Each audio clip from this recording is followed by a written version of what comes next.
Back again, fellas. This time we on the other side of the ball, the NFC. And I call the first video the Battle of the AFC. I called this one the Battle of NFC. I was just lazy. I couldn't find a good description to describe it, but this ain't no battle, man. In the NFC, everything is top heavy. Long gone are the days of the Drew Brees, the Tom Brady's, even Aaron Rodgers, because he's gone now. It's not a Hall of Fame quarterback in sight in the NFC, so it's top heavy, but that means that it's wide open, because you got nobody with the proof of work that could win this division. Maybe other than Stafford, because he won it, but I don't think he that type of quarterback. But I gotta go with the king of the hill in this division, and that's Jalen Hurts and the Philadelphia Eagles. And them boys coming back loaded. Jalen Carter, DeAndre Swift, plus you still got that freak of nature on the other side of the ball with A.J. Brown and Devontae Smith. They gave Jalen everything possible for him to succeed, and that's what I was telling y'all brothers about on the last video, that when you got a young quarterback, you try to give him as much talent around him before that major contract hit to give him a chance to succeed, and Jalen did that and passed all expectations. And I want to congratulate to him, man, because the brother went through a whole lot after losing his job to Tua in Alabama. Transferred to Oklahoma, got drafted by Eagles, who made it seem like he was just a pet project. They wasn't even expecting him to be a starter, but that's when the grind works, man, you know. The dude got will, man, and I give him that. So, plus became one of the highest paid quarterbacks in the league, so it's nothing but love for Jalen Hurts, man. I think on both sides of the ball, they're going to dominate. Maybe their strength of schedule might be a little different. They give them a different winning and losing percentage this year. Because that schedule they had last year was cupcake. And you know they had problems with all of them. From Harris to Hall of Fame quarterbacks. Aaron Rodgers, even Dak Prescott got into the ass a little bit. It's just that when they went to Mahomes, they got really exposed with it. But that's the thing about it. Mahomes ain't in the AFC. Nowhere near it. So Philly is in the NFC. And one of the top quarterbacks that's in the NFC, which I got to give him his props, Prescott. He not might be the Hall of Fame type, the all-time great type, but they put enough pieces around him that he could flourish with. The man got a tremendous defense. They added Brandon Cooks onto the outside to complement the CD Lamb. You still got Schultz. I think in this division it's going to be a dogfight between Philly, Dallas, and the Giants. And I know how the Cowboys fans is, you know. They run through everybody's family. They run through mine. They like blood pressure. They run through every fucking body family. But I really do think they got the team that could compete with Philly. As long as it's Prescott, don't turn the ball over, because he's been doing that relentlessly in training camp. Next, I got to give the props to the Giants, man. They had a good run last year. Danny Dimes came. He performed well. Saquon starter came back off the previous injuries that he had, so he was performing well. The defense was cool. And the coaching, I think the culture changed for them. You know, they starting to believe that they could win now, and starting to believe they could compete. That game that they had against the Vikings, that nigga wholly on. The shitty end of the stick was they just ran into their own rival. They ran into the Philadelphia Eagles, and they got their ass whooped. You know, so I still anticipate on, especially the Cowboys, Eagles, the Giants. I think two teams can come out of that division. Easy. So it's just going to be a dogfight in that division. And I know one of them that's going to come out there is the Eagles to me. But Washington is on another hand. not till a couple of days ago, I didn't know who the hell their quarterback was. You know what I'm saying? Like, I didn't know who the hell the dude was. It's a new ownership. They still got a defense, you know. They Riverboat Ryan, you got a good coach and whatever, but they're trying to change everything around from the culture that Snyder had put up. So I don't expect them to do too much because you need a quarterback to win, regardless. I mean, it's the NFL. You can't win without a quarterback. That's why all the rules is designed to keep the quarterback up, because you cannot win without a quarterback. And Washington just don't have none. Now it's time to go to the NFC North. I think it's going to be a lot of surprises this year in this division, man, because you have the big dog there. Well, I don't really consider him a big dog, Kirk Cousins. You know, he's just a big dog by default in that division. But I really think Chicago or either Green Bay is going to make some moves. It's going to surprise a lot of people. Because around Justin Fields, I'm anticipating on him having a good year. They started to put pieces around him. They got out Nagy. That was just a shitty situations that the man was in last year as a rookie. I mean, they just threw him to the wolves, but now they starting to understand, okay, we need to put some more pieces around this guy. And like I tell y'all all the time about the young quarterback, you got to put pieces around him. So they've been doing that in this all season. Green Bay, they got rid of another headache. They got rid of the diva. He in the Jets right now, so he gonna have his own problems he gonna deal with, trust me. So they got Jordan Love, they got a young receiving cast around him, they got a decent defense, you know. Green Bay got a pretty cool defense, but what give them that edge to me over Chicago is that they got the straight monkey off their back. They don't have to deal with Aaron Rodgers no more, at all. And then you got Detroit. Detroit did a hell of a job last year with Jared Goff. They did more than what I thought they was gonna do. They just couldn't stop nobody. You know, they couldn't stop a nosebleed, as Boss Scott used to say. The offense was putting up points. I mean, the offense is deadly. So if they could come back and retweak a little things, maybe they could make a play. But I still see them at the bottom of this division. And I gotta give number one to Minnesota. I'm not a personal fan of Kirk Cousins. You know, I mean, the man been blessed. Whatever been going on with him behind the scenes, he been blessed. Because that year that he left Washington and went to Minnesota and got that fully guaranteed contract, it changed a lot. But he was lucky that he was the only good quarterback that was on the market at that time. But when it's time to put up and shut up, I mean, you get this dude all this money, you give him another contract. This man been around Hall of Famers on his team. Stephon Diggs. Now you got another LSU boy. We all over the league. And Justin Jefferson. So it's like, when he gonna pull the trigger and take the next step? Because he getting a little old in the tooth. He getting a little long in the tooth, as they say. You know, for him not to be showing no kind of poise, especially in big games, because he's a good regular season quarterback. He can get you through the season. But after that, when he get to the playoffs, he face stiffer competition, man. The man just fall apart. So I think this is like a make or break a year for Kirk, man. Because if he can't come through this year, I think they're going to be trying to find a replacement for him.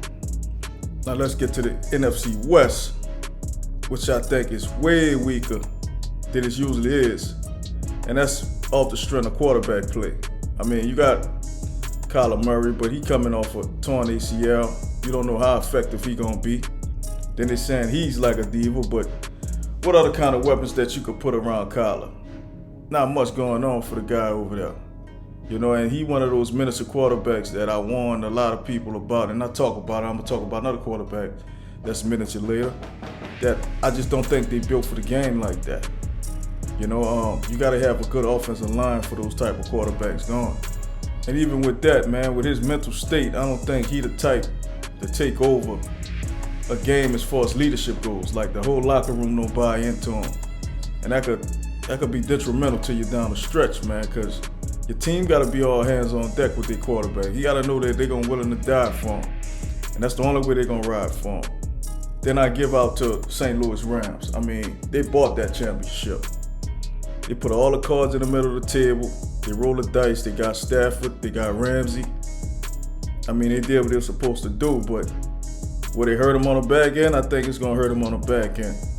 Because out of all the quarterbacks in the NFC who I think got the credentials, big time credentials, is Matthew Stafford to me.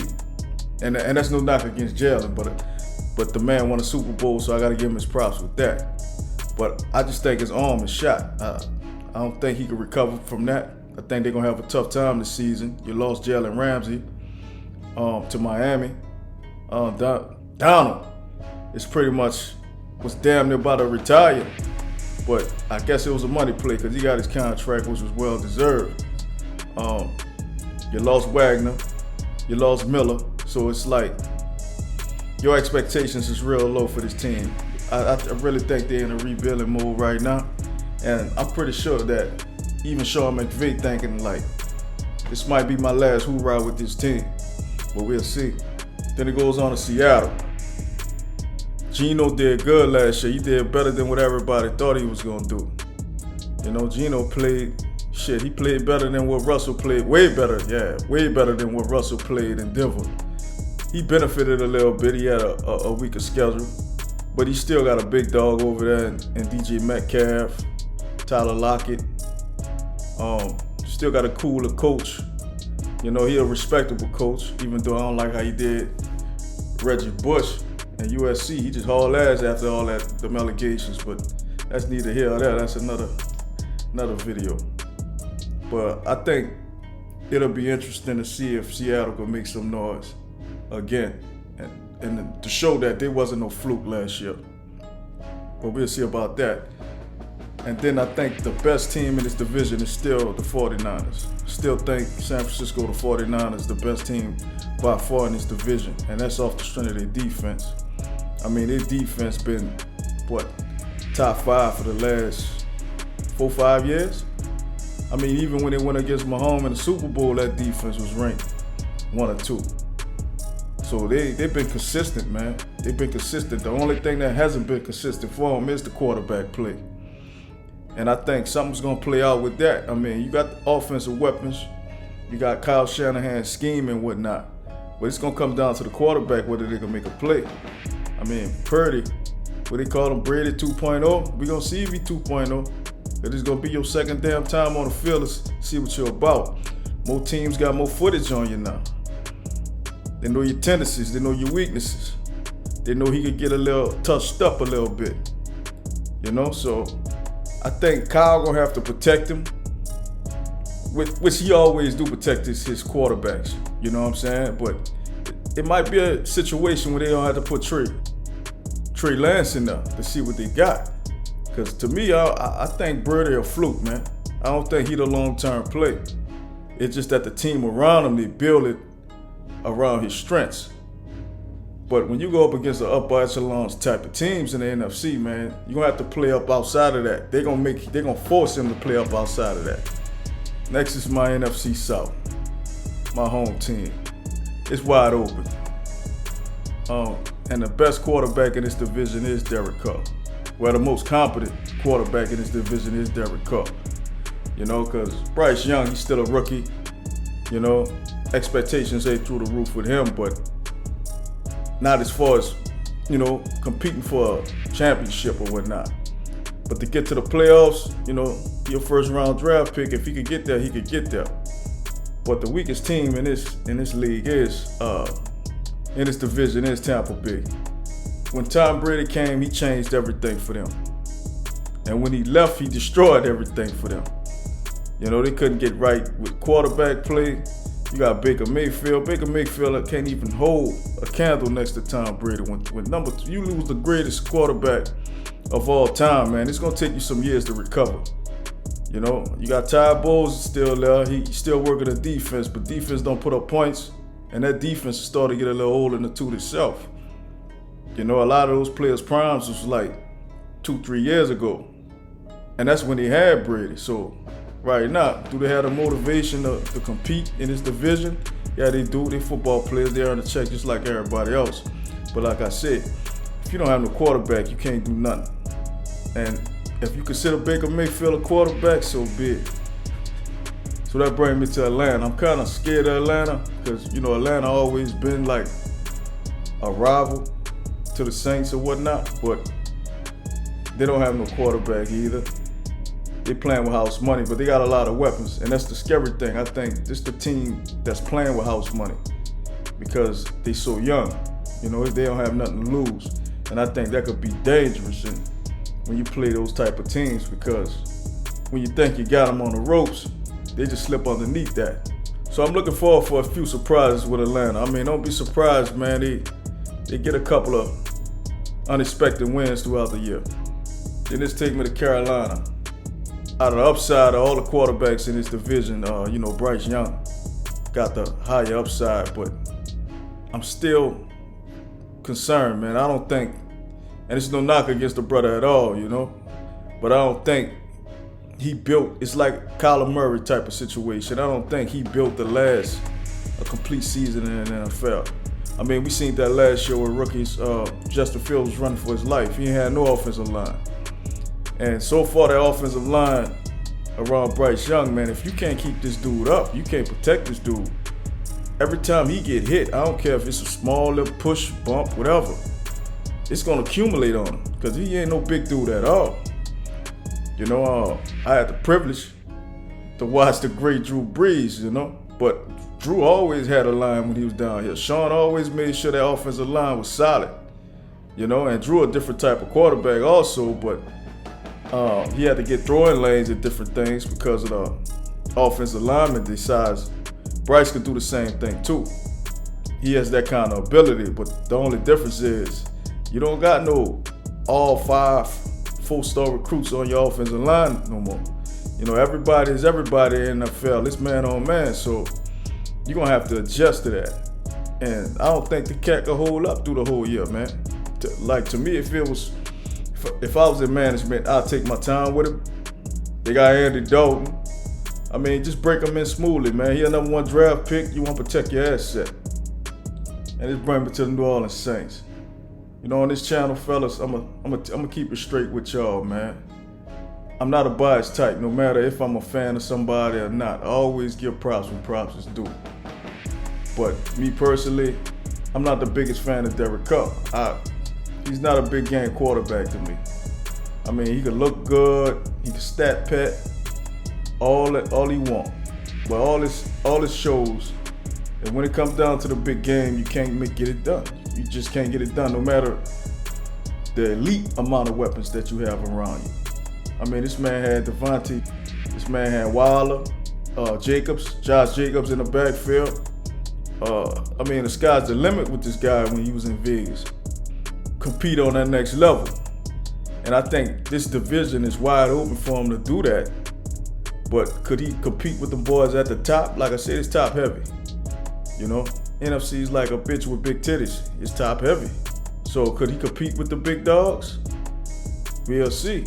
I mean, he have all the weapons that he need. He got a top 10 defense. Our interior defensive line is a little thin, but we can make up for it. We got a good linebacking core, our secondary deep. So he don't have to win games on his own. You got Aaron Kamara. He out for 3 games, but still got Jamal Williams. So, I mean, Michael Thomas. Don't get me started with him, but we got Chris Olave, who I thought could have won a Rookie of the Year if he never got hurt last year. I mean, you got all the pieces on the board. So it's a wide open lane for him in this division, but could he get to the top? I don't think so. Like I said, my prediction is it's out of Philly, San Francisco, and the Cowboys. But may the best team win. And for sure, man, I'll be with y'all later.